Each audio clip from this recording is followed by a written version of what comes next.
Siamo con il caporeparto Mauro Innocenti, da sempre una delle anime della salita della Corona sul campanile del Bernascone.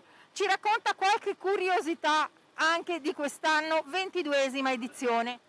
Sì, buongiorno a tutti. Anche quest'anno abbiamo voluto riproporre questa tradizione che oramai si ripete da 22 anni per volere di Monsignor Pierpaolo Villa, che è stato un nostro cappellano, ex rettore del Collegio De Filippi, per copiare un pochino quello che è la tradizione che viene fatta a Roma, in Piazza di Spagna, dove i Vigili del Fuoco pongono una corona sul braccio dell'Immacolata, appunto l'8 di dicembre.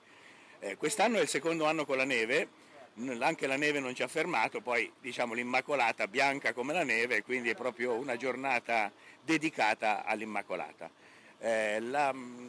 La corona viene posta in cima al campanile, che è quasi 80 metri, tramite un sistema a contrappeso, viene effettuata dal gruppo SAF di Varese con una tecnica che si chiama contrappeso, appunto. Mentre un vigile del fuoco scende, la corona salirà su una fune tipo una teleferica, arriverà in cima, verrà fissata, all'interno della corona metteremo una preghiera dedicata a Maria che verrà letta durante la benedizione non appena il prevosto uscirà dalla basilica appunto a benedire la corona.